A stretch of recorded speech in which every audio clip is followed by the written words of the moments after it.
আমাকে দায়ী করছেন হাসান আইয়ুব সাহেব মৃত্যুবরণ করেছে সেই কারণে।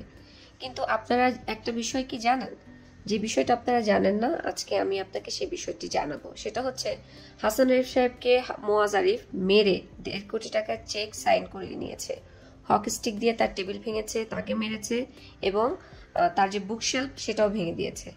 এবং হাসান আরিফ মুয়াজের এগেনস্টে নিউ মার্কেট থানায় মামলা করেছে, র্যাব দিয়ে তাকে অ্যারেস্ট করেছে এবং 7 দিনের রিমান্ডেও দিয়েছে। এবং তার যে এডিক্টেড বউ, তার সেই বউ ডায়মন্ড থেকে শুরু করে তার যে ড্রাগস নেয় সেই সমস্ত জিনিসের জন্য মুয়াজকে প্রেশারাইজ করতো এবং মুয়াজ বাধ্য হয়েছে তার বাবাকে মেরে টাকা নেওয়ার জন্য। এই বিষয়গুলো কি আপনারা জানেন? আপনারা জানেন যে 29শে নভেম্বর মুয়াজ আমার উপরে হামলা করে।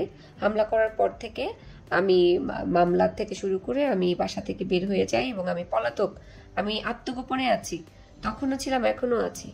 আমি যে কোনোভাবে এটার সাথে সম্পৃক্ত না সেটা আপনারা ভালোভাবে বুঝতেছেন। হাসান আইয়ুব সাহেবকে আমি না ফোন করেছি, না তার বাসায় গিয়েছি, তাকে কোনো রকম ডিস্টার্ব করেছি। সুতরাং আমি কিভাবে দায়ী হই? আমি শুধু সত্য উন্মোচন করেছি। আপনারাই বলেন, আমি কি সত্য বলবো না? আমার সঙ্গে যা ঘটনা ঘটেছে আমি মুখ বুঝে এতদিন সহ্য করেছি, এখনো কি সহ্য করব? তাহলে কি আপনাদের দৃষ্টিতে আমি ভালো হতাম? আমি ভালো হওয়ার জন্য বলছি না বা ভালো বানানোর চেষ্টাও করছি না, আমি আপনাদের কাছে সত্য বলছি। আপনারা নিউ মার্কেট থানায় গিয়ে ইনভেস্টিগেশন করেন এবং দেখেন বাদীকে হাসানের নিজে মুয়াজের এগেনস্টে মামলা করেছে, কারণ তাকে মেরেছে।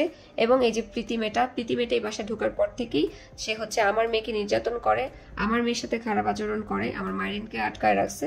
এগুলো দেখে বা তার উপরে কোনো প্রেশারাইজ করাতে সে হার্ট অ্যাটাক করতে পারে। আপনারা এইসব বিষয় নিয়ে কেন কথা বলছেন না? প্রকাশ্য দিবালোকে যে হচ্ছে প্রীতি কাকি নামে মোহাম্মদপুরে পরিচিত এবং সে হচ্ছে আসামি, সে 4-5টা মামলার আসামি। আমি তার নামে একটা মামলা করেছি, হাসান আরিফ তার নামে মামলা করেছে, আয়শা নামের একটা মেয়ে তার নামে মামলা করেছে।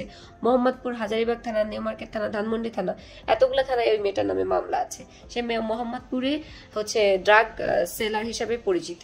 তাহলে এই মেয়েটার কথা আমি এভাবে বলছি না, ফ্যাক্টটা বলছি, বানিয়ে কিছু বলছি না, ফ্যাক্টটা বলছি।